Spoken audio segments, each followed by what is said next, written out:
6 տարի 3 ամիս ժամկետով ազատազրկման դատապարտված Մասիսի համայնքապետ Դավիթ Համբարձումյանը Հայաստանում կլինի հոկտեմբերի 28-ին։ Արձագանքելով լուրերին, թե արտերկիր է գնացել, որ պատիժը չկրի, Համբարձումյանը գրառում է արել սոցիալական հարթակում, նշելով, որ այս օրերին աշխատանքային այցով է գտնվում արտերկրում։ Իմ ծրագրերում ոչինչ չի փոխվել, Նիկոլից ու նրա կամակատար դատաիրավական համակարգից փախչելու միտքն անգամ բացառում եմ։ Շուտով կլինեմ Հայաստանում եւ բոլորս միասին կպայքարենք իմ սրբազան հայրերի, այլ քաղբանտարկյալների եւ մեր ամբողջ երկրի ազատության համար։ 2018 թվականին Նիկոլ Փաշինյանի առաջնորդած հեղափոխության օրերին Հանրապետության հրապարակ շտաբող հանրահավաքի մասնակիցների նկատմամբ զենքով բռնություն գործադրելու մեջ է մեղադրվում Մասիսի համայնքապետը։ Վերջինը սակայն չի ընդունում իրեն առաջադրված մեղադրանքը։ Համբարձումյանի փաստաբանը պատրաստվում է դատարանի որոշումը ստանալուն պես բողոքարկել այն վերաքննիչ դատարանում, սակայն ասում է ակնկալիք չունի, որ վերաքննիչում առաջին ատյանի դատարանից տարբերվող որոշում կկայացվի։ Իրականում ակնկալիքներ նման ես անձամբ չունեմ, որովհետև ես անգամ չէի ակնկալի, որ նմանատիպ որոշում կարող առաջի ատյանի դատարանը կայացնի,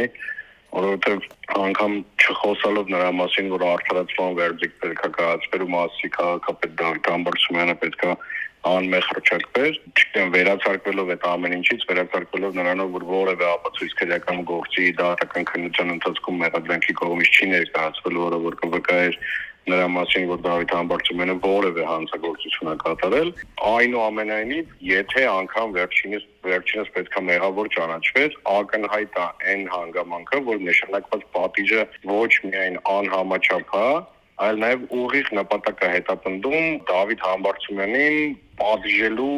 բառից ուղիղ իմաստով, ոչ թե քրեայի իրավական իմաստով, հա։ Այսինքն ակնհայտ է, որ այս որոշումը քաղաքական է, ակնհայտ է, որ այս որոշման հիմնավորում որպես դատավորը ինչ էլ ներկայացնի, դա որևէ առնչություն չի ունենալու իրավունքի, իրավաբանության հետ։ Վերաքննիչ դատարան բողոք ներկայացնելու նպատակն էլ փաստաբանի խոսքով տեղական ատյանները սպառելն ու եվրոպական դատարան գանգատ ուղարկելն է։ Հայրապետյանի խոսքով պատահական չէ, որ պատժի չափը 6 տարի 3 ամիս է սահմանվել։ Ըստ օրենքի մինչև 6 տարի ժամկետով ազատազրկման դատապարտված 3 կամ ավելի անչափահաս երեխաներ ունեցող անձինք կարող են ազատվել պատժից։ Գրեթե առավելագույն նախատեսված պատժի չափի սահմանումը դատարանի կողմից, դա պետք է ունենա լրջագույն հիմնավորումներ, լրջագույն հանգամանքները դրա համար պետք է քրեական գործով արկա լինեն, իհարկե քրեական գործով անգամ դատախազ է իր եզրափակիչ ելույթով արձանագրել, որ ծանրացնող հանգամանքներ արկա չեն, այլ հակառակը արկա են մեղմացնող հանգամանքներ,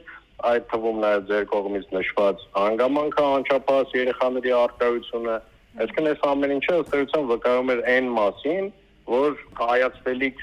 ենթադրաբար մեղադրական դատավճռի պարագայում անգամ սահմանվող պատժաչափն ու պատժատեսակը չեն կարող լինել այնպիսի խստության, որպեսզի որ ըստ էության դատարանի կողմից արձանագրվեց։ Տեսական հնարավորություն նման բան անելու իհարկե կար, բայց դա ոչ միայն իրավական չի, այլ դա նաև բարոյական չի։ Ես անձամբ չգիտեմ, այս նույն դատավորի նախագահության պետագաղում դատական նիստերի ինչպես են մասնակցելու որևէ դատական վարույթ։ Մասիսի համայնքապետն էլ հանրության ուշադրությունն է հրավիրում այն հանգամանքի վրա, որ 7.5 տարի առաջ տեղի ունեցած միջադեպի առիթով հարուցված քրեական գործը կարճվել է միջադեպի մյուս բոլոր մասնակիցների մասով։ Միայն ինձ է այս իշխանությունը դիտարկել որպես կազմակերպիչ ամեն ինչ անելով, որպեսզի հայտնվեմ անազատության մեջ։ Այսինքն միջադեպի մասնակիցներ չկան, բայց կա կազմակերպիչ։ Համբարձումյանը դատարանի այս որոշումն իր նկատմամբ քաղաքական ճնշում գործադրելու միջոց է համարում։ Մասիսի համայնքապետի համոզմամբ պատահական չէ, որ դատարանը նման վճիռ է կայացնում ընդամենը ամիսներ անց այն բանից հետո, երբ ինքը ընդունել է պատիվ ունեմ խմբակցության առաջարկը Փաշինյանին անվստահություն հայտնելու գործընթացում լինել իրենց վարչապետի թեկնածուն։ Պատիվ ունեմ խմբակցությունում էլ են կիսում այս տեսակետը։ Բնականաբար այն ինչ տեղի ունենում Դավիթ Համբարձումյանի հետ քաղաքական հետապնդում է, որը պայմանավորված է թե իր թիմ մակարդակում ակտիվությամբ եւ ազդեցիկությամբ եւ մի քանի անգամ ԿՊ-ին տարբեր արտակներում հաղթելու փաստով